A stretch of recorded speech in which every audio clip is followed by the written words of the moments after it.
24/7, 365 until I reach the heavens.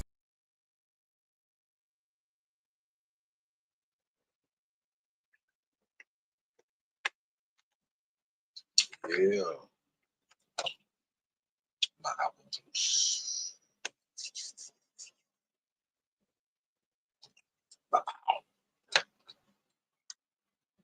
Home Inc. TV. Hustlers. On the mission. Every day. Bitch.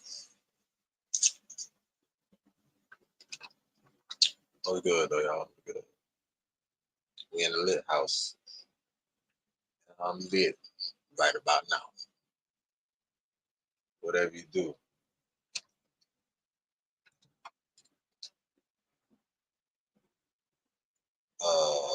What I was gonna say? Oh, I am Capital. Create a positive impact today and later. Fuck them haters. Get your paper straight like that. And listen.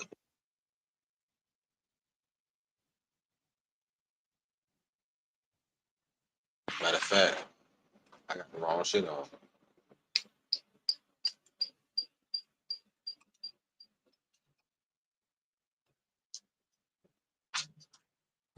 Okay. Alright, that's why I did that shit like that. It wasn't right. It didn't feel right. It felt crazy. And I heard the feedback and all that shit.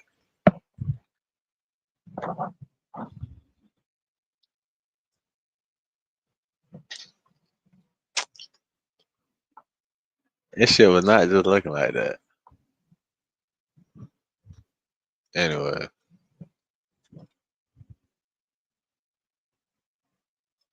That's about right.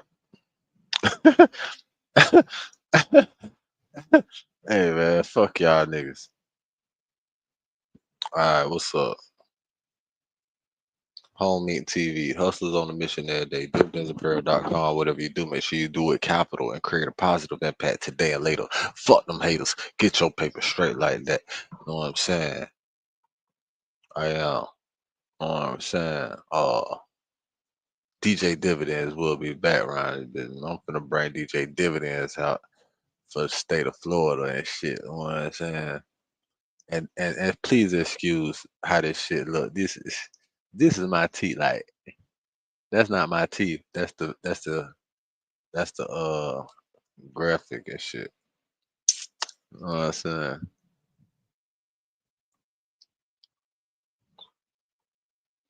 I don't know why they should be doing that. I think it's this new toothpaste I got.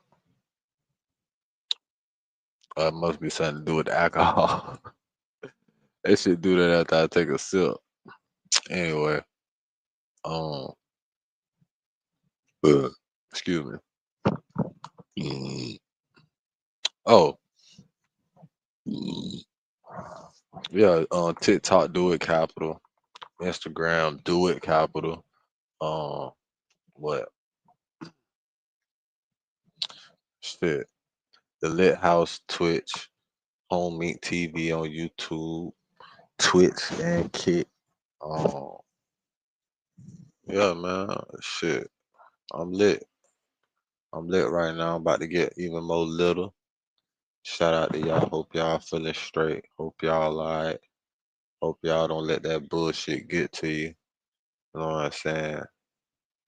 It's mind over matter. No, as long as you control your emotions and keep in mind that, keep reminding yourself, man, all this shit temporary, bro. Everything, every single thing you go through is temporary in this motherfucker, bro. It's a temporary experience. Live life, nigga.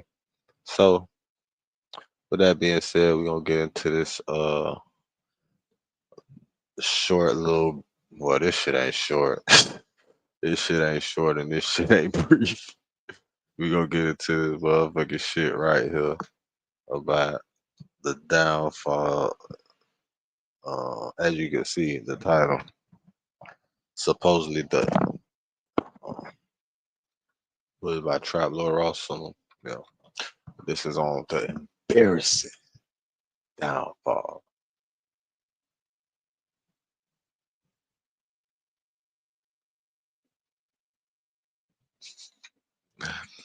Us young thug. Like the little dramatic pause effect. I do my dramatic pauses and shit like when I'm pitching and shit. My dramatic pause effect. Ah man, I ain't been drinking in so long. So when I took them 2 shots just now, it's just like whew, feel sleepy already, man. I'm gonna go to sleep. I look good though, bitch. That's why your bitch be on the mama. Alright, man, I'm done. Alright, let's get to it.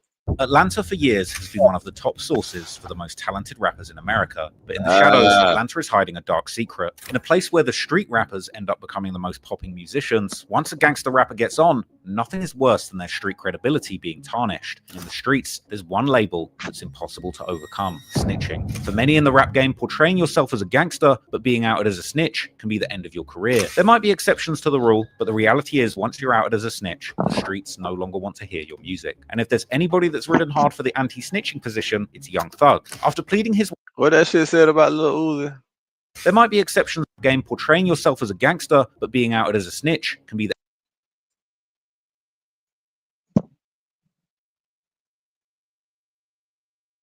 end of your career. There might be exceptions to the rule, but the reality is once you're outed as a snitch, the streets no longer want to hear your music. And if there's anybody that's ridden hard for the anti-snitching position, it's Young Thug. After pleading his way out of a serious state RICO case that called his YSL label Street Gang, Thug returned home with one of the most solid reputations in the city. He went up against the state and didn't win, but managed to secure one of the best plea deals imaginable. And with his respect level at an all-time high in the streets, he set out on a mission to destroy his former friend and label signee Gunna. Despite taking a more comprehensive plea than Gunna, it seemed that Thug was incredibly bitter that Gunna took a plea and got out of jail before him. So from here, he started a campaign to destroy Gunna and tarnish him as a snitch for taking a plea and doing the same thing that Thug eventually did too. But now, it seems that Thug might have bit off more than he could handle, as after 2 years of disrespecting Gunna publicly and calling all of his powerful friends in Atlanta and telling them to stop supporting Gunna, Thug's own street reputation would be destroyed when it emerged that 10 years ago, in 2015, he sat down with investigators for a voluntary 2-hour interview where he told the police the entire backstory behind a high-profile shooting. Thug would claim that Pee Wee Roscoe,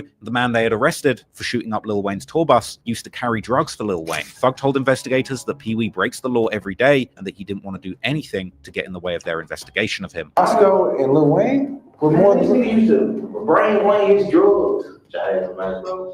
Man, real nigga shit. Oh no, niggas want my real nigga I honestly don't know. I don't want to block out y'all case by saying that shit Roscoe ain't do that. I don't know. Yeah. This idiot did it. This idiot paying for it. If the idiot didn't do it, he going to At one point, he even requested food and ate a bologna sandwich given to him by investigators so he could continue talking. You want some food? They still ain't getting Do you me. want some food?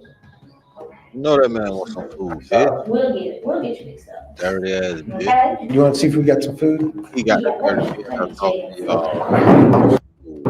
Some bologna sandwich. Myself. You don't like bread? Talking about all this shit. I ain't fuck That was that. $2.30. Myself. Y'all got to sell for your stuff. I ain't Everybody different. Right. He let you eat, man. You keep trying to eat, man. You keep. I hate Thug, despite his legal team crying foul at his own Oh, trial yeah, that lyrics shouldn't be episode, used that against bitch, him, that he bitch. would point out to investigators in the interview that Lil Wayne hate you. previously rapped about Birdman having an army you and wanting fuck him to out go your down in a face hail right of bullets like Tony Montana at the end of Scarface, fuck an out observation my that left detectives fucking overjoyed at this boy, enlightening man. discovery. Bitch. Before the album, Okay. he said on one of the songs, he was like, I don't want no problems. I just want my money. That episode down. Birdman is an army. I'm a one-man army. Like, If man. they're coming for me, I'm going out like Tony. He said those exact words. Who is Tom? Tony Montana. Scarface. I know Scarface. See. He was like, Birdman is an army. Okay. He said, Cash Money is an army. I'm a one-man army. And if them coming for me, I'm going out like Tony. Scarface, the last Montana, section in yeah. Scarface. Yeah. And he would end the interview on a positive note, with investigators telling him he did great and Thug offering up his personal number, promising detectives that they could call him anytime for information, just as long as they didn't tell the world that he was talking to them. Mr. Williams, you Whatever were wonderful today. Yes, sir. Promises. Make promises. Just keep promises. Whatever you anytime you ever think you want to know anything, tell me.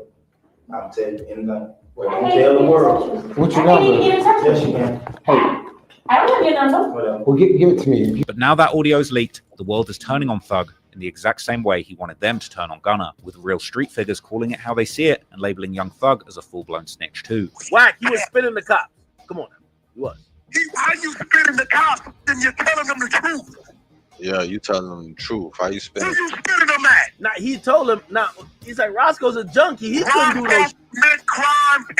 Roscoe breaks the law every day. That makes the cops look at you. Yeah, that's What are we crazy, bro. talking about? So if you making a RZA, If you say, yeah, that's crazy, bro.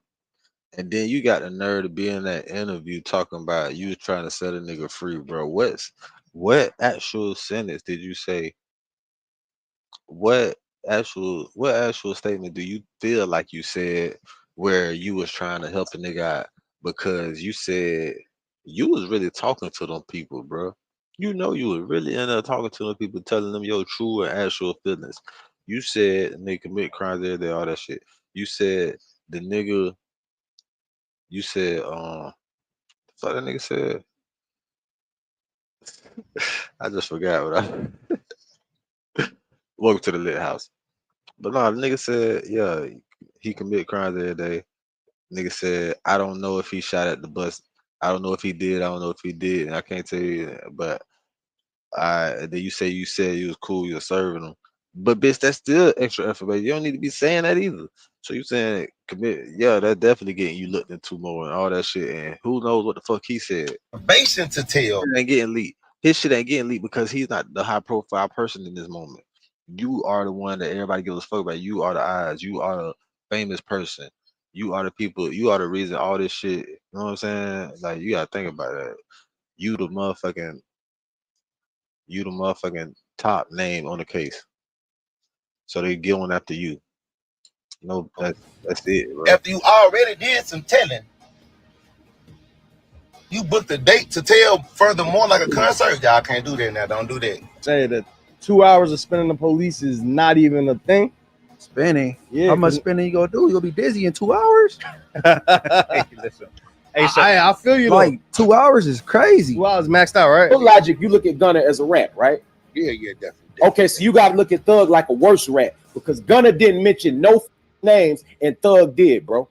As the word snitch generally refers to, snitch being a noun, definition, a person who informs on someone, especially to the authorities, like the police. Informal and often derogatory, used to describe someone who betrays others by revealing secrets or reporting wrongdoing. Snitch. Damn. But unable to accept the reality of the situation, Thug would go on to make things 100 times worse when he decided that if he was going down, he would take down the whole of Atlanta with him, going on to call out other respected street figures in the city rats too, and using debatably flimsy information to back it up. Young Thug dropped a snippet from a song, and he mentioned you in it. Tight. You heard this. He said, yeah, God, he tricked me for some years. I didn't know he was telling. I trick who? He said, yeah, Gotti, this is Young Thug rapping. He said, yeah, Gotti tricked me for some years. I didn't know he was telling. Who I told on? Thug basically said if he's going down, And Thug say it was his partner. They went to go do some shit in retaliation when they got booked and shit. He told them everything that went down and shit.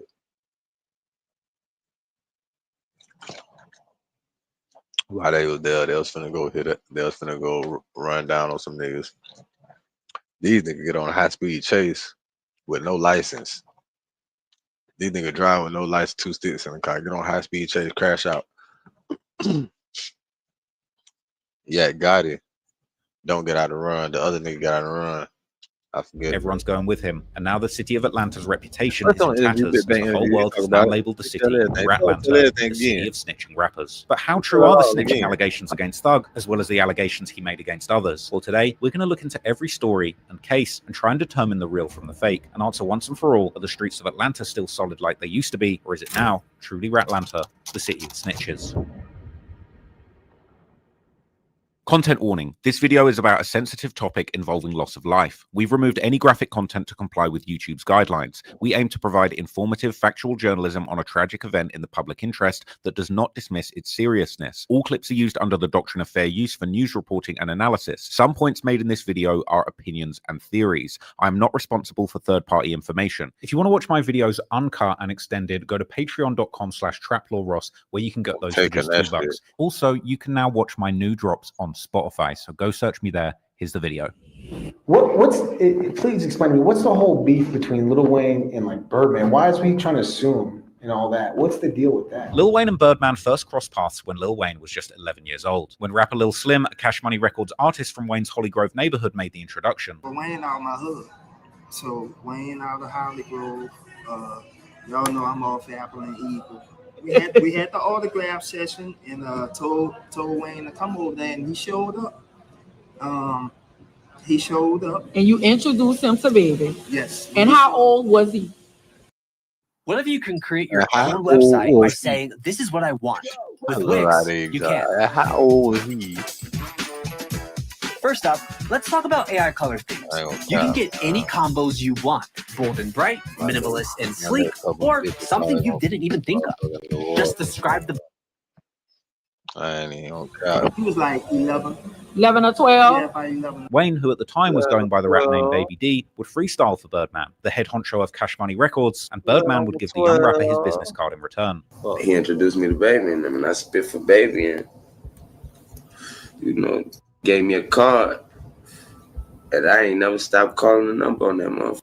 While their mentor-mentee relationship started off innocent enough, Birdman would take Wayne under his wing and put him in the recording studio. Some say this mentorship came with a dark side, with Birdman introducing the young Wayne into a grown man's world, exposing him to a lifestyle he really shouldn't have been living at just 11 years old. Wayne's career kicked into high gear when he teamed up with another young talent, Lil Doogie, to form the Bee Gees, dropping their first album, True Story, in 1995. By 97, Wayne and Lil Doogie, alongside the Cash Money rappers Juvenile and Turk, begun rapping under the group name The Hot Boys, who would eventually become legendary in the South. Their success was meteoric. Their debut project, Get It How You Live, debuted at number 37 on the Billboard hip-hop charts, and by 1999, their album Guerrilla Warfare blasted its way to number 5 on the Billboard 200 albums charts, fully certified platinum, selling more than 1 million copies, and by just age 15, Lil Wayne was on top of the world. Look at this little. The block is hot, man. Next week I'll be 15. The block is hot, man. But behind the flashy videos and platinum plaques, something deeply disturbing was going on. There were rumors that Birdman had been some of his younger artists, including Lil Wayne. I don't know. I never in my life saw be manipulated the way that they were manipulated, you know. This dude used to kiss them dudes, bro. As time went on, revelations came out suggesting that Birdman was using shady business tactics with his artists. Lil Slim, the very man who introduced Wayne to Birdman, had been the first to walk away from Cash Money in 95, convinced that he was being cheated out of his album sale earnings. Juvenile left Cash Money Records in 2001 for the same reasons. And then BG, who had been signed to Cash Money in 92 since he was just 12 years old, also left, alleging that he had received 0 royalties for his early work for albums released before 1998. Even Manny Fresh, the mastermind producer behind Cash Money's iconic sound, would eventually walk out too and take Birdman to court. In a revealing interview, Juvenile disclosed that even Wayne himself had reached out looking for guidance on how to get off the label, but Juvenile slimily told Lil Wayne that if he wanted help from him, he would need to pay. Still under Cash Money Records, in 2003, Lil Wayne made a power play, launching the Young Money label. The deal was a 51-49 split between Cash Money and Wayne. Young Money went on to sign the biggest male and female artists in hip-hop history in 2009, Drake and Nicki Minaj, bringing about the Young Money era, where the Young Moolah Baby tagline was all over radio. But by 2013, the era came to an abrupt stop, because the money wasn't flowing like it was supposed to, and Lil Wayne's royalty payments allegedly started going missing, and his cut of Drake's massive success was apparently nowhere to be found. But worst of all, the actual music rights that Lil Wayne was supposed to co-own with Cash Money were locked down solely under Cash Money's name. But the final straw seemed to be the indefinite shelving of Wayne's highly anticipated The Carter 5 album. Wayne's frustrations boiled over in a series of tweets in December 2014, where he called out Birdman and Cash Money for refusing to clear his album. This was something that Young Thug would eagerly speak about during his 2015 interrogation. Please explain to me, what's the whole beef between Lil Wayne and like Birdman? Why is he trying to sue him and all that? What's the deal with that? And Bird, they fell out. Then I was like, what the hell going on with Lil Wayne? Tell me. He was like, he mad because him, because I don't want to put his album out. At the time, Wayne was calling himself a prisoner and claiming his creativity was being held hostage, while stating how he desperately wanted off the label and to have nothing to do with Cash Money anymore. As Thug would later explain to authorities, Lil Wayne had essentially found himself in a situation where putting out his album meant that he could get sued. So after he was just like a year and a half, he was saying free call back. Man, he was like, Bird, man, this nigga dropped my album, this and that and that and this and that. So they had the word fool. He can't put out no album. That's why he's so mad, because he's like, he got the album, but he still can't drop it. He like, so he just take money off of the album, baby. He like, he'll say on the mic, drop my album. He can't put it out. And then in 2015, Lil Wayne filed a lawsuit against Cash Money and Birdman for a staggering $51 million. I always had in my mind, Wayne mad about his album not coming out. And then Wayne never said to the world, Birdman never paid me. The whole time they had problems, he always said, free to call the five. Free to call the five. That's his album is called Carter 5. And Birdman, they never put it out. But let's take a step back and look at how Young Thug came into the picture. In 2011, a 19-year-old Jeffrey Williams was just another hungry artist grinding in the Atlanta underground music scene with dreams and aspirations of working with Lil Wayne. What's next for Young Thug? Who should we look forward to you working with? Do music? Any mixtapes when it come out? What can we expect? I got that boy back over there. Wayne. I forgot that boy back over there in Portland. I'm working with them. You are right now? No. Are you going to? You're going to.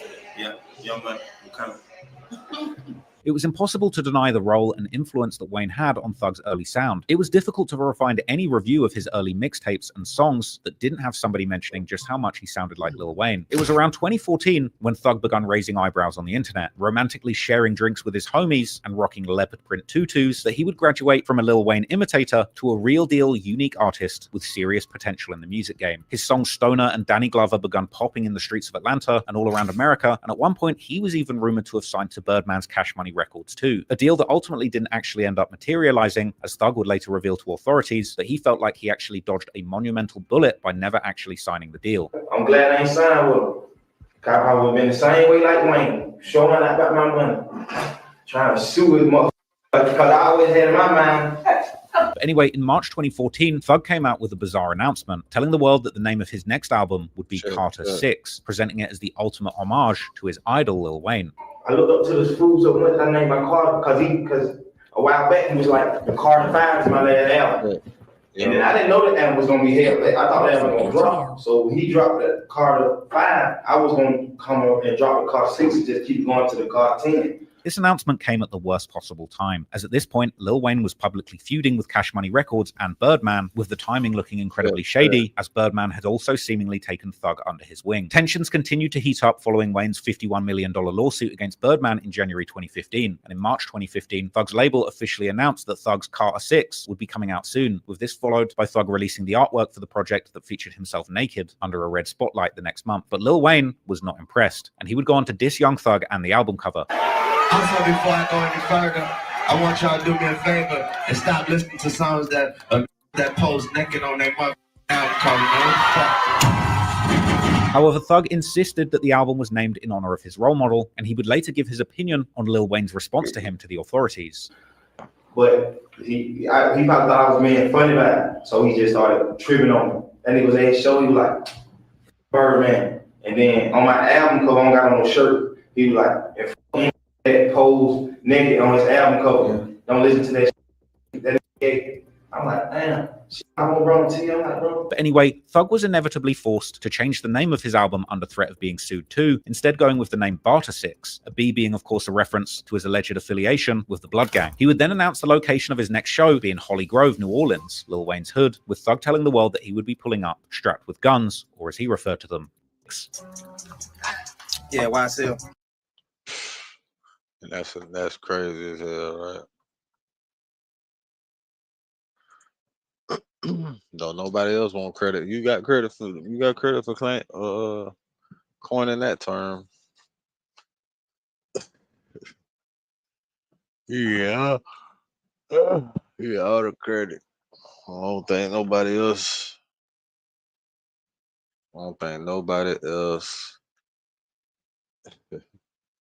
don't think nobody else want credit for that but you, my boy.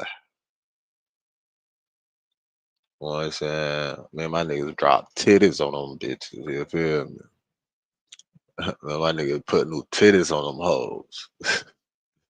You know, them niggas be calling, they be like, oh, that's my ball right there. I be like, that's my Glock right there.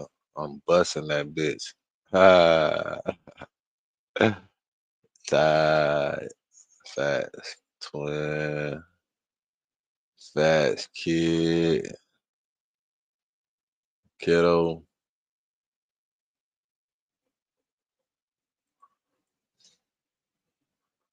fast kid. I feel it. I don't even know about that for real. So that's what it was talking about too, probably.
Oh, bro, that's crazy, cause I don't get that shit, man.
Um, that shit done did some bullshit.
Oh well.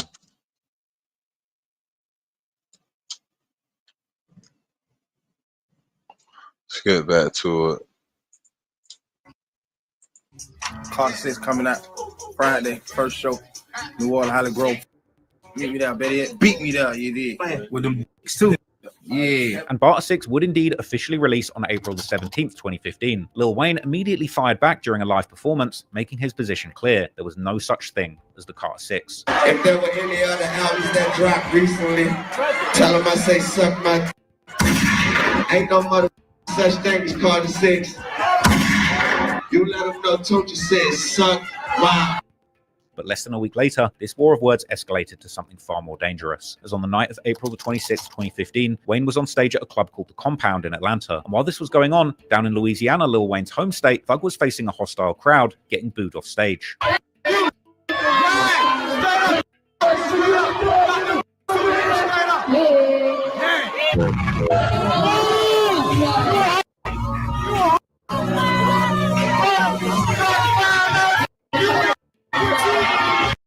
If you want to build an app and have no idea how to code or where to start, check out Base44.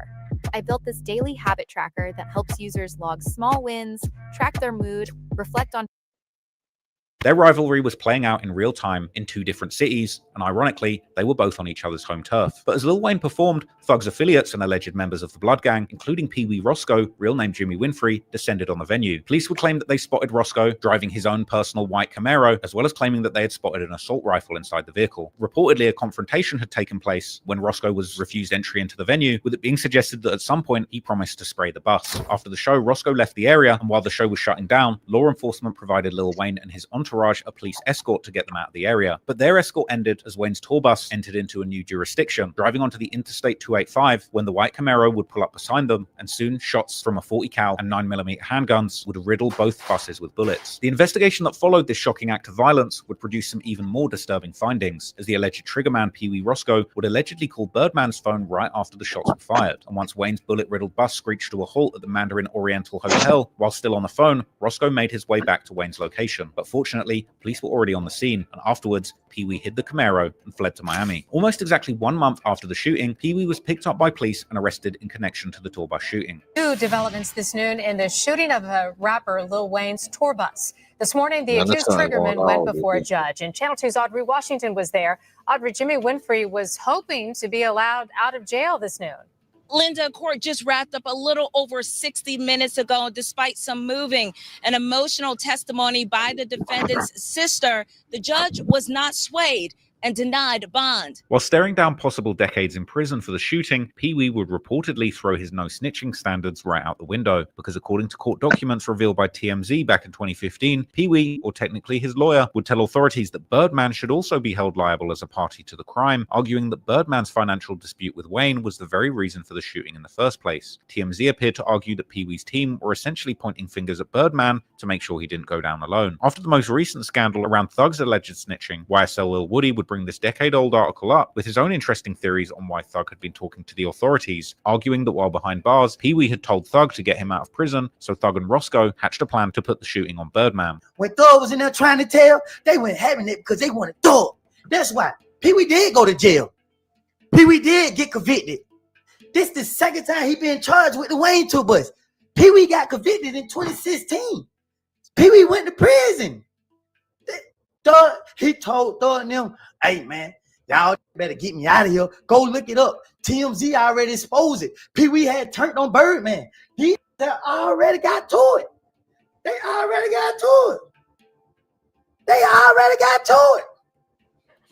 I don't care about nothing. However, in all fairness, that's not quite what Pee-wee's defense was arguing, as this was a motion to dismiss his charges, not to include charges against Birdman, nor Young Thug, who was also mentioned specifically. And most importantly, all the supposed claims made by the defense were in fact them simply responding to claims made by the prosecution in order to prove that the prosecution was engaging in selective prosecution, and therefore Pee-wee's charges should be dismissed. However, what this does arguably point to is the double standard held by guys like Young Thug and Pee-wee himself, because if this doesn't count as snitching, then surely Gunna's Alfred plea shouldn't count either, as in both cases there were some seemingly questionable claims or admissions made by the defense that in the end had nothing to do with the prosecution of any other parties allegedly involved in those crimes. In the case of Pee-wee though, while he may not have been snitching on Birdman, Birdman himself seems to have tried his best to tell on himself too, as a leaked jailhouse phone call between Birdman and Pee-wee Roscoe would later reveal what appeared to be discussions of a payment, where Birdman could be reportedly heard telling the locked up shooter how it was his time to come out here and get his money, while adding that Pee-wee had done everything that he could do. Birdman would of course deny any claims of involvement, insisting that the phone call was for a legitimate business unrelated to the plot to shoot Wayne. And while Birdman and Thug were named in the indictment, for some reason, they were both never formally charged.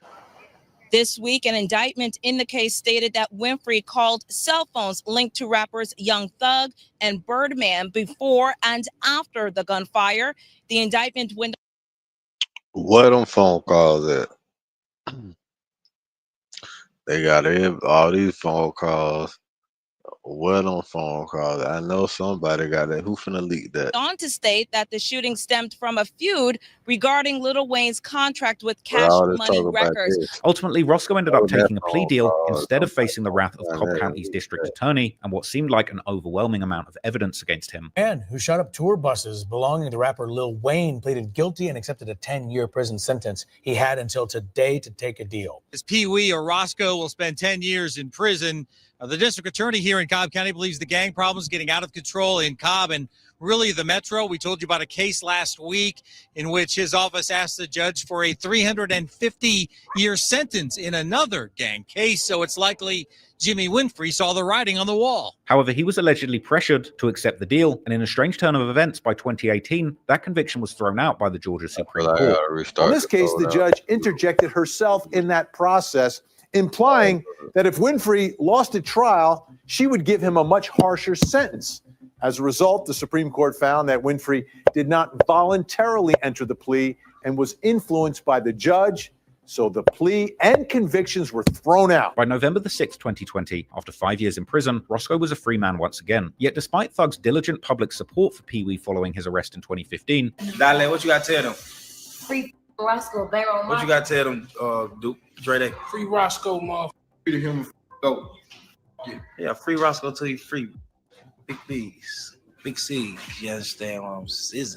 It would appear that just a month after he was shouting Pee Wee Roscoe, Thug would find himself behind bars for threatening a security guard at a mall in Atlanta. Following this arrest, officers would pull Thug into an interrogation room, at which point the artist, known for his strong anti-snitching stance, would embark on a voluntary 2-hour conversation with the investigators. This lengthy interrogation audio would later resurface and spark a narrative that Thug himself might be a snitch. During the interview, investigators immediately zeroed in on their real target, Pee Wee Roscoe, the man they had arrested for shooting up Lil Wayne's tour bus just months earlier. Anyway, man, what I would like to do is just talk with you and just, like I said, get background of this whole shebang of just the whole history of what's going on. I'm sure you know what happened in Cobb County, right, with Pee Wee and all that crap. Oh, Roscoe. Yeah, Roscoe. Oh yeah, with Lil Wayne. Yeah. At the start of the interrogation, they would remind Thug of his right to remain silent, not once, but multiple times. Anything about Miranda rights or anything like that? You have you don't have to talk to us type deal. You cannot talk to us. It's totally up to you. But we would like to talk to you just so you can help sort some stuff out. First right is that you have the right to remain silent. Lives in ATL. Okay? You understand that? Yeah. Okay. That's if you are willing to talk to us. That's kind of what that's saying. Like, we haven't threatened you. We haven't hit you with a club. We haven't made any promises. But do you understand that? Yeah. Okay. And despite these warnings, Thug appeared ready and willing to talk about anything they wanted, so long as he didn't have to sign any formal statement. Not saying anything against you. No, I feel it. I feel it. Talk and whatever we need to talk about. But she know I talk to you about it, but I don't. You don't have to sign that. You don't, okay, you don't, but you do you understand that though? Yeah. Okay. And while Thug came to the interview on an empty stomach, the authorities were quick to offer him something to eat. You know they have that one. You know they have since 6 o'clock and I had 8. You want some food? You want some food? They still ain't giving Do me. you want some food? Okay. We'll get you some food. I told them I got in. I was like, yeah, give me something. What unfolded in this conversation appeared to be a flagrant betrayal of the street code, as Thug would provide investigators with a detailed breakdown of the entire beef between Birdman and Lil Wayne, framing it primarily as a business.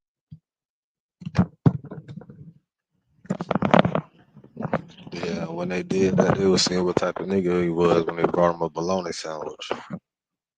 Message. This dispute over unpaid money. Anyway, please explain to me, what's the whole beef between Lil Wayne and like Birdman? Why is he trying to sue him and all that? What's the deal with that? Hold on. And we'll never go. So I was like, what the hell? I said, what the hell going on, Wayne? Why you want? I said, cause they got so comfortable with him. By then I was like, why you tripping like that? He said, it's crazy. He want me to put the damn album out. He don't even got the single out. If I put the album out, he ain't gonna do that. So I ain't gonna make him look crazy. It's gonna make him look bad. I can't put it out. So that's what I was like. I was like, oh man, Wayne want the album to be out. But deep down, it ain't about the album. Birdman ain't paid him for some shit. And he would even piece together lyrics for the cops, letting them know that Lil Wayne had previously rapped lyrics that inferred that he might go down in a hail of bullets like Tony Montana at the end of Scarface. So come to find out, him and Birdman got problems because he old. Because on the mixtape that he dropped before the album, he said on one of the songs, he was like, I don't want no problems, I just want my money. Birdman is an army, I'm a one-man army. And if that coming for me, I'm going out like Tony. He said those exact words. Who is Tony? Tony Montana. Scarface. I know Scarface. See, he was like, Birdman is an army. Okay. He said Cash Money is an army. I'm a one-man army. And if the coming for me, I'm going out like Tony. Gotcha. Scarface, the last scene in Scarface. Yeah. In perhaps the most damaging revelation, Thug would inform investigators that Roscoe and Wayne used to be very close, and that Roscoe was actually Lil Wayne's drug connection, a statement that directly implicated both men in illegal activity. They're like brothers more than Birdman and Wayne. They're doing what now, brothers? I said them was them there more brothers than Bird and Wayne. Oh, Roscoe and Lil Wayne were more than used to bring Wayne his drugs.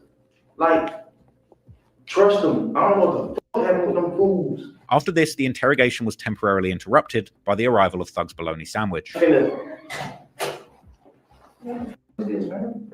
mayonnaise. Oh, mayonnaise. Mustard like honey. Oh, I mean mustard. That's what I mean. I'm sorry. I don't want to block Throughout the interview, Thug made a careful dance around directly confirming Roscoe's involvement in the bus shooting, frequently saying that he didn't know if he'd shot up the bus, that he didn't think he did, but also pointing out that he didn't want to get in the way of their investigation. This idiot did it, this idiot paying for it. If the idiot didn't do it, he'd call me home. Yeah. But just knowing Roscoe, man, scrub. That fool. I'm like, you shot at somebody, bro. But I don't know, because every day, bro, mom, I don't know. I honestly don't know. Block. I don't want to, like, block out y'all case by saying Roscoe didn't do that. I don't know. By the end of this marathon session, Thug had provided so much information that the investigators literally ran out of questions, and they thanked him for doing such a great job. You got anything else you want to talk to him about? All right, man. Mr. Williams, you did. You were wonderful today. Thug in turn left the door open for them to reach out to him anytime, providing his number under the condition that no one would find out about him talking to them. Listen. Yes, sir. Promises. Make promises. Promises. Whatever you anytime you ever think you want to know anything, tell me. I'll tell you anything. Are you looking to establish your business using an address other than your home? Well, at iPostal1, we can help with that. Whether you're starting your first business from home or trying to strengthen the brand image of your established company, you want your business address to make the right impression for customers and prospects. When you get a digital mailbox from iPostal1, you get not only an impressive, real physical street address that you can use. We ain't finna get them too. Now, this interrogation audio hasn't exactly been a secret. It surfaced on a couple of blogs years earlier and was even posted by DJ Academics at the time, but that was back in 2023. But by August 2025, when the video resurfaced, opinions on Young Thug had drastically shifted, because since his own trial, where Gunna had accepted a plea agreement before Thug and admitted that YSL was indeed a gang responsible for criminal activity in the wording of that agreement, Thug would himself label Gunna as snitch, as well as pressuring all of his powerful friends in Atlanta to ostracize him from the music community. When this audio recording came out, after talking so much smack about Gunna snitching, this interview would become Exhibit A for everybody ready to label him a hypocrite and a snitch himself. Thug would call his truth-telling an honest mistake, an interesting choice of words that got him duly clowned on, with even Tekashi 6ix9ine jokingly saying that his whole cooperation must have been a big mistake as well. Rollo, you never made a mistake. You never made a mistake in the interrogation room, bro. So my was a mistake the whole time. That was a big mistake. So sit down and mistake this spot. Thug continued by saying that he told detectives that they used to sell weed to try and prove that there was no beef between Pee Wee and Wayne, which was an obvious lie from Thug, who in fact told detectives that it was only Roscoe specifically who had sold drugs to Wayne. Oh, Roscoe and Lil Wayne were more than used to bring Wayne's drugs. In a potential attempt to deflect, Thug also accused Rollo of telling Fulton County District Attorney Fannie Willis that he was willing to testify against Thug and YFN Lucci to get out of jail, an outlandish claim that had zero evidence to back it up, with Rollo hopping onto Academics' stream to say that the street code dictates that the allegations need to be backed up by paperwork. It said, I tried to testify on YFN Lucci and Young Thug. When? What the see, that's the type of time I right there, act. What the that came, who the wrong this, like, where in the hell that came, where we seen that in black and white at? Okay. You got to be able to show the person the paperwork or the documentation on who this person told on. Thug continued deflecting on Twitter by reposting a 16-second clip from the 2-hour interrogation that conveniently left out him telling on Birdman, Wayne, and Roscoe, and instead focusing on one line where Thug would deny that he, Lil Wayne, or Birdman were blood members. all y'all are bloods, right? Like Lil Wayne, you, and Birdman, all y'all. So I mean, I just don't see why the beef makes sense though. Blood. Yeah, blood. Man, that's what y'all said on the song. That is entertaining, man. Y'all say it on. One of the first people that came to his defense was none other than Pee Wee Roscoe himself, who with some very suspect reasoning argued that Thug essentially did nothing wrong by telling the cops that he sold weed to Lil Wayne, essentially claiming that verbal confessions to police somehow don't count as snitching. That's what you're supposed to do. When you go in interrogation room, that's what you do. He told you, man, we sell the Wayne Carter weed. What is wrong with you? You feel what I'm saying? No, a statement is this right here. Lineup selective. That's him. He did that. He didn't do that. A point that did very little to help Thug's case. At some point, Pee Wee would even slip up and say that Thug did what any tax-paying citizen would do, followed by him desperately trying to reframe Thug's 2-hour interrogation as him openly keeping solid and trying to pull Pee Wee out of the hole. He did what a tax-paying citizen do, a real street kept it solid, kept it overly real. You feel what I'm saying? Really tried to pull me out the hole. But Pee Wee was also seemingly on a mission to piss everyone off and to make even more enemies, attacking a whole host of people from the Atlanta music industry, accusing them of snitching too. Informant, Rat Low, Nah, that's not no informant. Stop it. Rat, Woody, Rat, Duke, Rat, Gunna, Sergio, wanna tell it, Rat, Money, Did you Rat, say Sergio Wanatelli? Rat, Booker, you understand me? What's the other one? The Mice Nietzsche, cause he laying beside him. You understand me? Mice Burger. You understand me? What's the other? Then you got Mice, Mice Nietzsche. All them together, all of them together. QCP, all of them, they all together, the whole rack of murder, man. This was a decision that even Woody recognized as a big mistake, saying how Roscoe had just made a whole lot of people mad who now had motives to leak more stuff, before happily welcoming Thug to the all-star snitch team roster alongside himself and Charleston White. You knew not to come on this internet. You knew not to let like Pee Wee Roscoe get on the internet and do what he did. You let Pee Wee do that. You let Pee Wee do that. And Pee Wee got you in all this stuff. Pee Wee got on the internet calling people rats. Pee Wee got on the internet saying all he said. Now guess what? He made people mad. People when they dig up the videos. You official on the Woody and Charleston White team. And in response to Roscoe mentioning his name in the list of known Atlanta snitches, Woody made a diabolical allegation that Roscoe had a special preference when it came to his partners. You remember we was at the Sky House? Me, you, and Thug was sitting in the car, and that damn trans vest walked past, and Thug tapped you and said, Pee Wee, what's up with that? And you told Thug how you stuck your dick lean up in it. Don't get me started. The reply said it all. Some accused Thug of paying Roscoe to make a statement, theories that might not have been so far-fetched, especially when you think back to a recorded phone call that was played in the YSL trial that appeared to show Pee Wee Roscoe dealing with joy after being told in jail that he would be given $250,000 and a Porsche in exchange for settling on his charges. But it wouldn't just be money and Porsches that Pee Wee would take in exchange for helping out Atlanta's most troubled rapper. I never been in y'all lane. I've been in this video. Because interestingly enough, during his defense of Thug, Roscoe would be spotted wearing a wallet chain around his neck that appeared to be the same one that young Thug had been gifted on his birthday by Metro Boomin just weeks earlier. Others were frustrated at the culture's hypocrisy, where picking and choosing who was a snitch seemed to be based simply on personal bias rather than the actual street code. People also drew comparisons between Thug and Gunna, pointing out that Gunna was being called a rat for talking a lot less than Thug did. But now that we've covered Thug's alleged snitching, it's only fair that we also speak about his ops. And who better choice than Thug's oldest arch nemesis, YFN Lucci, whose alleged gang went down in a similar fashion to Thug's YSL. But did Lucci and his team keep it solid in the same way? Or, as some have claimed, did Lucci himself also slip up and end up falling short of the strict no snitching rules when push really came to shove and his life was on the line too?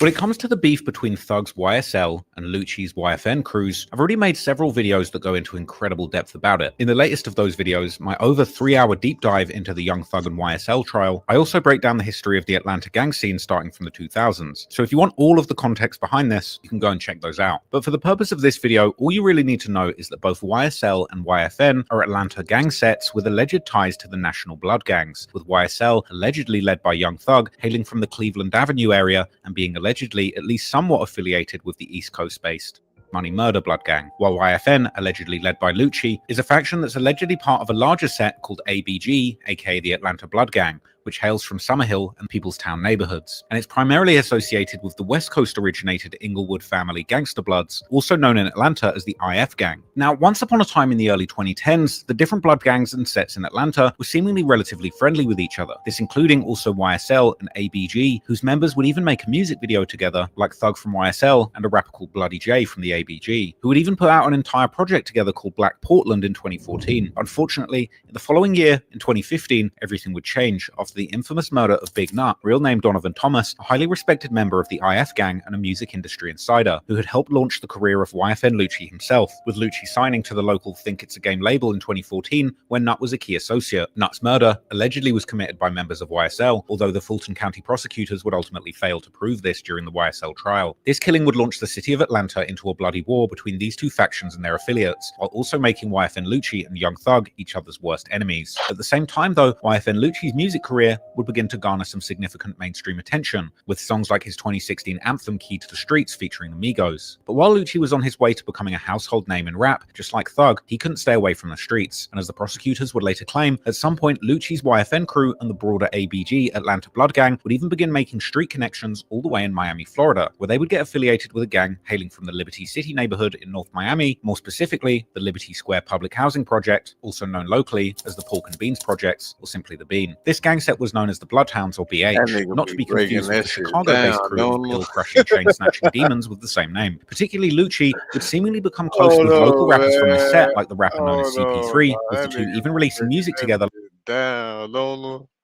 That boy be breaking that bitch down. Connections all the way in Miami, Florida, where they would get affiliated with a gang hailing from the Liberty City neighborhood in North Miami, more specifically the Liberty Square Public Housing Project, also known locally as the Pork and Beans Projects, or simply the Bean. This gang set was known as the Bloodhounds, or BH, not to be confused with the Chicago-based crew of pill-crushing, chain-snatching demons with the same name. Particularly Lucci would seemingly become close with local rappers from this set, like the rapper known as CP3, with the two even releasing music together, like the song No Love, which would get a music video released on the 25th of December 2020. But unfortunately, their collaboration wasn't just limited to music, because about 2 weeks before the release of the music video on December the 10th, Lucci, together with CP3 and two other Bloodhound affiliates from Miami called Litty and DaBaby, were driving around Atlanta in Lucci's Maybach. Police would later recover a video from that day where one of the occupants, DaBaby, would tell the camera how they were going to F this city up. According to reports, Lucci, who was the driver, had taken himself and his Miami hitters to the 900 block of Dimmock Street, which happens to be in the hood of the set known as 4PF, who were primarily Rollin' 60s neighborhood Crips. And of course, best known for the affiliated rapper Lil Baby, who for a long time has been good friends with Young Thug, with the prosecutors later pointing out how the Rollin' 60s in Atlanta had become affiliated with YSL, while also having a rivalry with the IF gang. What followed when Lucci and his partners from Miami pulled up to 4PF's hood was captured on security cameras. At about 5:15 p.m., the Maybach driven by Lucci would pull onto a shoulder, at which point CP3, real name Ravon Boyd, and DaBaby, real name James Adams, would allegedly open fire on several men, striking a 32-year-old victim in the abdomen who would thankfully end up surviving. But shots were also fired back at Lucci and his crew. One of the bullets ended up hitting DaBaby, aka James Adams, in the head, critically wounding him. And not long after, Adams was apparently manually ejected from the car, in other words, thrown out and left dying on a nearby street, with a recorded 911 call capturing the terrifying moments after the shooting when a female bystander would find James's almost lifeless body. We need an ambulance. Somebody is laying out. Somebody, I don't know if he barely. Let me connect you. He said somebody just threw him out of the car. He shot in the head. He just took his last breath, man. Given that Lucci had been driving his own luxury Maybach for this spontaneous crash out, he must have had a pretty good hunch that he was out on borrowed time. But still, between the shooting and his eventual arrest, he would sit down with DJ Vlad for an interview that would later be dissected by both fans and law enforcement. YFN Lucci, welcome back. What's happening? How you feeling? How you been? In the interview, Lucci revealed the dangerous reality of his situation in Atlanta, admitting that he had to use a bulletproof vehicle for protection. Bulletproof? GMC? Yeah. Okay. That's what's up. Yeah. When asked about the ongoing feud with Young Thug, Lucci's response seemed to suggest that their beef was beyond repair. And the two of y'all, you and Thug have been kind of doing their back and forth. I mean, when you fired off the gun, he was making some comments on it. Is there any way that y'all could work it out? I'm saying, what up? Whatever issues y'all got, and I don't know what the issues are, but could it be worked out? Y'all do some music together? Ain't nothing to work out. But fortunately, he wouldn't get a chance to slide on YSL though, because in January 2021, Atlanta police officially announced charges against YFN Lucci, revealing that they were seeking him on felony murder, aggravated assault, participation in street gang activity, and possession of a firearm during the commission of a felony charges. The announcement came with the news that the two alleged accomplices, 17-year-old Leroy Pitts, aka Litty or Lism, and 23-year-old Ravon Boyd, aka CP3, had already been arrested in Miami with assistance of federal authorities. Just over a month after the December shooting, Lucci would turn himself into the police. And surprisingly, despite their heavy rivalry, Young Thug showed some support for Lucci, posting a video with the hashtag #FreeAll on social media, saying that he didn't want to see anyone locked up, op or not, with the implied message perhaps being that he would rather have him outside, where he could get his own YSL goons to deliver street justice to him. Lucci's defense immediately pushed back against the charges, emphasizing his client's innocence. While his bond was initially denied, a month after his arrest, Lucci would celebrate his release after posting a hefty $1 million bond. I had to switch back inside out, man. I didn't want to come out the same way. Then, in May 2021, just 4 months after bonding out on the murder charges, the Fulton County grand jury would deliver a 75-page, 105-count RICO indictment, ensnaring Lucci and a dozen other individuals, including ABG members like the rapper Bloody J and Lucci's bloodhound associates from Miami, in a sprawling racketeering conspiracy that dwarfed his original charges. Here, an Atlanta rapper, among a dozen others, indicted on racketeering charges as part of a massive gang crackdown.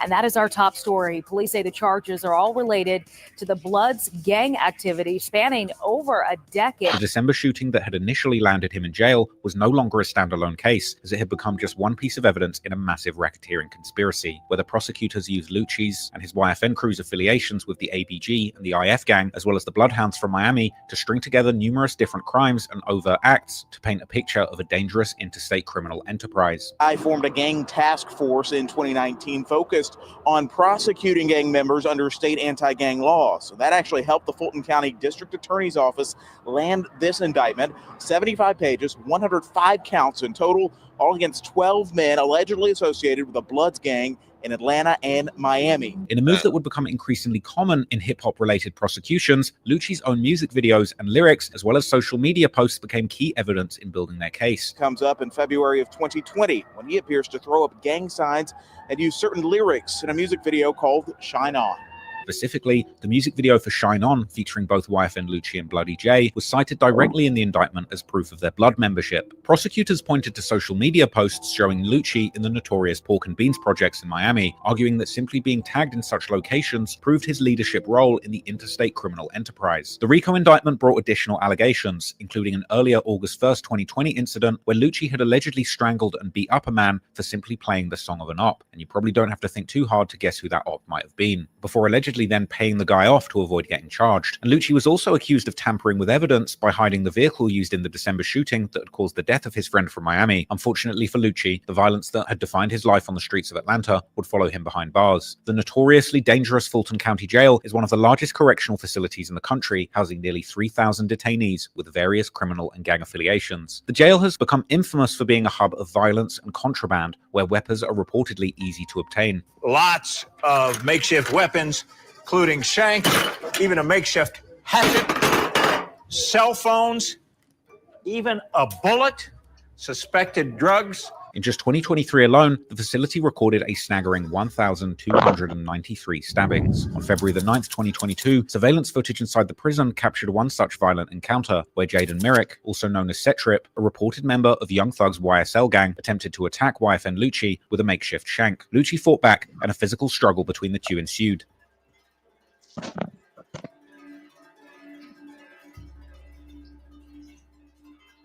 Let's go over that again. Back, and a physical Young Thug's YSL. I haven't been to the grocery store in over a year, but I'm eating healthier than ever. Here's how I did it. Meal planning used to be such a nightmare. The endless grocery lists, finding nutritious recipes, and figuring out what to cook each week. Young Thug's YSL gang attempted to attack YFN Lucci with a makeshift shank. Lucci fought back, and a physical struggle between the two ensued.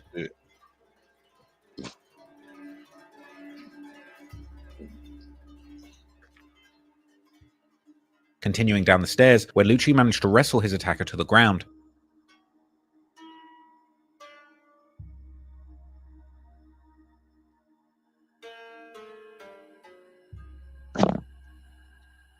The gruesome altercation lasted almost 2 minutes before a security guard finally intervened at a relaxed pace. The prison officer's body camera captured the aftermath of the incident, and Lucci was heard confronting his attacker, calling his attacker's actions sucker stuff, and asking him why he didn't want to fight fair, saying that he got stuck. Nah, that man is snuck me. You don't suck. Put it down. I didn't want to go straight up. Move. Listen, if you stab me, I ain't gonna step back. The attack left Lucci with survivable injuries, and almost a month later, TMZ would report about a filing that Lucci had made due to the stabbing incident. This was an emergency motion for bond. The motion would detail the attack against Lucci, stating that his team was trying to investigate how it was possible that another inmate was authorized to be out of their cell despite Lucci being in protective custody. The motion would also reference another earlier case where another inmate had tried to harm Lucci, but his plan was stopped by a third inmate, before concluding that Lucci has been told that there's a bounty on his head and that his life is in danger, which is why he should be granted a bond. The news that Lucci had seemingly finally told authorities that there was a price on his head would spark some online debate about whether Lucci's legal move could be considered snitching, mainly due to the fact that the YSL indictment specifically referencing Lucci as being the target of an assault that was allegedly carried out on behalf of Young Thug, while also including another allegation that 2 other YSL affiliates had discussed obtaining permission from Young Thug to make a second attempt on Lucci's life just weeks after the first attack. WAC 100 would raise the issue on his Clubhouse show, questioning if Lucci was cooperating with authorities because his name appeared on the victim side of the case rather than a defendant. She on the victim side. Lucci know everything. So Lucci telling? Hey, I don't know about that, but then here representing is telling that's what's going on. No, I don't. They represent up with all them. They got that's weird. Country. Y'all about to start. You don't even sound country right now. You call it country. Say it So had a Lucci country got on brain. that video and said he feared. I'm just saying, he keep bringing up Lucci name. Like, why? Lucci said he feared for his life, but then his lawyer say he feared for his life. Lucci told the lawyer he feared for his life, dummy. Oh, is that telling? Damn, that's what I'm saying, bro.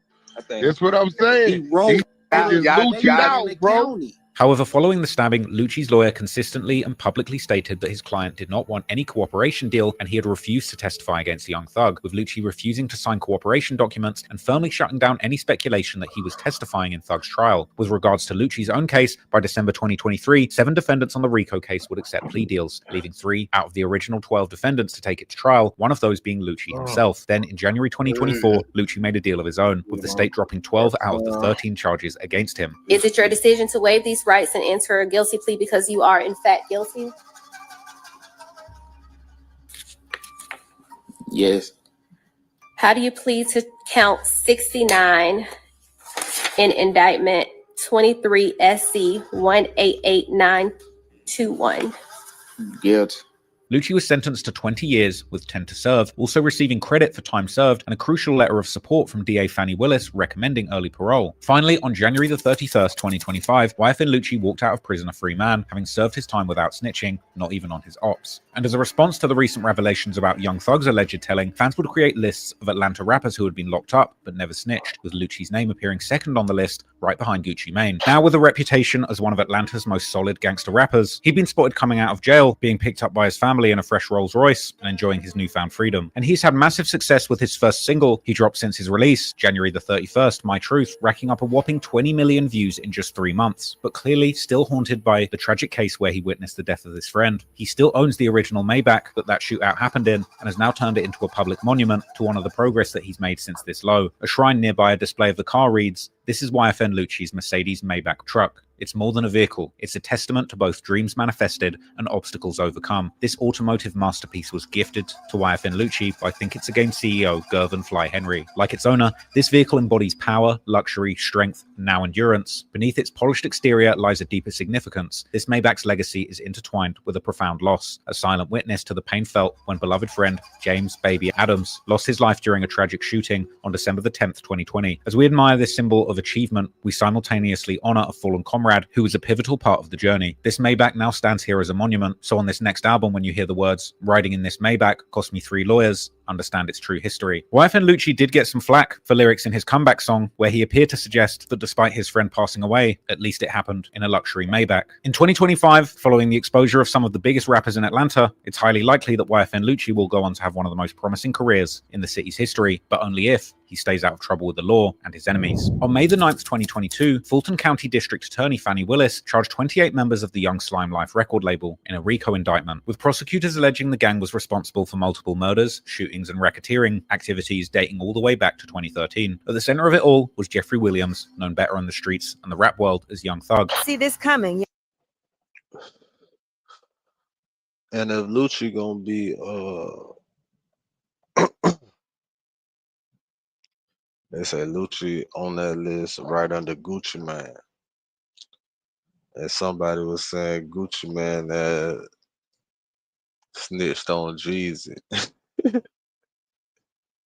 Somebody said Gucci Mane snitched on Jeezy. Said Gucci Man told them people Jeezy sent that man to go, sent that man to get his chain. Said Gucci Man snitched on Jeezy immediately. Young Thug and Gunna are among 28 people associated with YSL, that's the Young Stoner Life, that have been charged in a 56-count indictment yesterday. The indictment painted YSL as a violent criminal organization that had terrorized the city of Atlanta for nearly a decade. But what seemed like a straight-ticket conviction against one of Atlanta's most notorious alleged criminal street gangs would instead become the longest criminal trial in Georgia history, with a courtroom circus that would expose the messy reality of street loyalty when the walls close in. So now Young Thug done come out snitching. Young Thug got a video in the interrogation room for 2 hours, having dialogue with the police about crime and criminals, but he don't want to work with Gunna.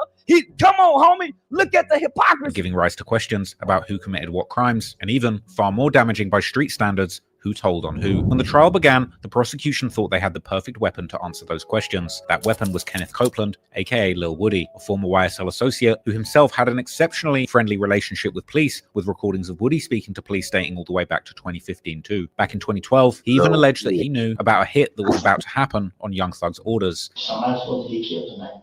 Who? You know. I don't know who. But there's so much going on in the city. I don't know who. You're gonna have to. This is a murder that's about to take place with some very high people. And the stuff that I know right now, I mean, should be able to help me get out of my situation. And claimed he was willing to work with the authorities in order to get him off the streets. The person y'all just think that I just said anything. He want him as bad. So you're talking about Jeffrey?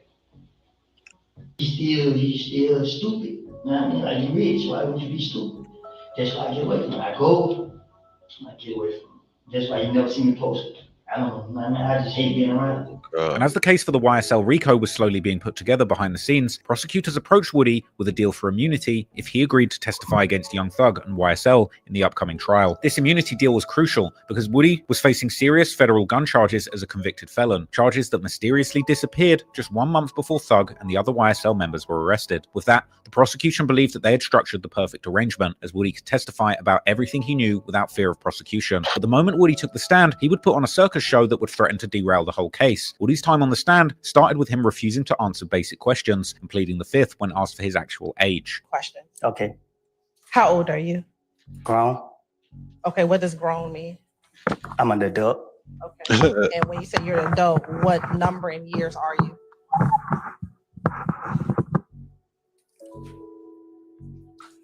I plead the fifth. Ladies and gentlemen, can I get you to step outside to your headquarters of jury deliberation, please? A move that would result in him being held in willful contempt. Mr. Copeland, given the fact that you have invoked your Fifth Amendment privilege, but the state has already given you immunity under 24-5-507, this court holds you in willful contempt, and we'll see you on Monday. And we'll see if we can get some more testimony at that point in time. Take him into custody. He would also fire his attorney mid-testimony. Mr. Copeland, is it your desire to release your counsel at this point in time? She's fired. She's fired? Okay. But most damaging to the prosecution's case, he admitted to lying to the police about everything, claiming that he had just thrown Young Thug under the bus to get out of trouble. And the truth is, when I talked to Detective Thorpe, whatever his name is, I told him anything. And I'm telling you today, it was a lie. And today, I'm telling you, I made things up. Okay. That is the God honest truth. And I have put all the blame on him. I don't know what he did. I don't know what he got going on. But y'all got me on the stand, and I'm telling the God honest truth. Leave me out of this. I made all these stories up, put the blame on him to get myself out of the situation because the police told me they want a big fish, and I'm a little fish. They ain't who I want. At this point, it became clear that Woody was not only unreliable, he was openly contemptuous of the entire process. The state had been fooled, and Woody's inclusion as their star witness proved to be a terrible mistake. But while Woody was making headlines for his courtroom antics, another YSL rapper, Yak Gotti, real name Diamante Kendrick, would soon be placed in the hot seat. Gotti was linked to the 2015 murder of Donovan Big Nut Thomas, an alleged high-ranking member of a rival blood gang faction known as the Fifth Ward Bird Gang. At just 26 years old, Nut was instrumental in the local music scene, managing artists like Rich Homie Quan and YFN Lucci. More than 6 months after Big Nut's death, Yak Gotti and fellow YSL member Lil Duke found themselves in a high-speed chase with Atlanta police, whilst armed with an AK-47 assault rifle and a .40 caliber handgun, and driving a car that had been rented in Young Thug's name, heading into rival gang territory to retaliate for a shooting. The vehicle crashed, and following a foot chase, both men were in custody. According to reports, Gotti took the case, essentially protecting Duke from prosecution, even later posting on social media that his brother never did a day in jail and that he did 4 years with no tears. But Yak Gotti had apparently not been as solid as it seemed. After the arrest, he had spoken to police on multiple occasions, tying the guns they were busted with to a separate incident. Years later in 2022, when the YSL indictment came down, word started going around that Gotti had been helping the feds build the case. While awaiting trial in Fulton County Jail in October 2022, Yak Gotti was targeted and stabbed by another inmate, seemingly due to the allegations of snitching. He would be stuck behind bars for the next 2 years. When it finally came for trial in October 2024, Gotti would maintain his innocence, refusing to take a plea. So far, Yak Gotti, unlike his co-defendants, had cultivated a reputation as a man committed to the code of silence that defined the streets. But that perception would be completely shattered in November 2024 when a leaked interrogation video from 2015 surfaced, proving the whispers true. Yak Gotti had been talking to the police. The footage recorded after his arrest with Duke in October 2015 showed a cooperative Gotti in a follow-up interview. It immediately became clear that he had already shared a lot of information with investigators, implicating multiple YSL members in the murder of Donovan Thomas. As you pretty much got the gist of it, that your name came up in Peanut's murder, okay, which included Nard, that you said you know, Shannon, and Wop, Justin, whatever you want to call him, Doo-Wop, okay, all right. And when Bushi got the call, who told her or who suggested to her may have been involved in Peanut's shooting? They said the same names and all that. He verified the police's suspicions that the murder was likely a message to the victim's brother. Do you think they was whoever did it? You think they were trying to send a message to Cal? That's what it sounds like. That's what it sounds like. That could be the only reason they could go ahead and let it. But then, like you say, He would disown YSL 20 minutes into the interrogation. So, do your boys ever go back and do the right thing for you? Hell no. Not that. That's why I ain't got no boys. That's how I feel. Like I used to bring my back home for a lot of. It wasn't like this. I ain't low in returns, but it's like. He then proceeded to formally identify Shannon and Nard as members of YSL and pointed out Lil Woody as a member of the 30 Deep gang. Yeah. Fuck this shit.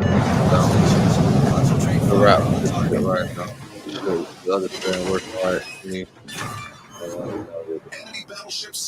So we'll continue this later. Whenever the fuck I feel like it, you know, real niggas do what they want to do. Bitch niggas do what they can. Go ass niggas gonna talk about it and fuck niggas gonna hate regardless. I promise you that shit. Home Meat TV, we in a lit house. Fuck that shade, get paid. That's every single day. Whatever you do, make sure you do create a positive impact today and later. You feel me? Great like that, you feel me? We got this bit till next time, man. I'm a hustler on a mission, grinding for that spot, a brand new pot to piss in. Trying to school my partners home, they pay attention. Sticking to my vision, on the road to the riches. Every single day, I'm a hustler on a mission. Trying to get 100 M's, nigga, I ain't kidding. I'm on a mission, 24/7, 365, until I reach the heaven.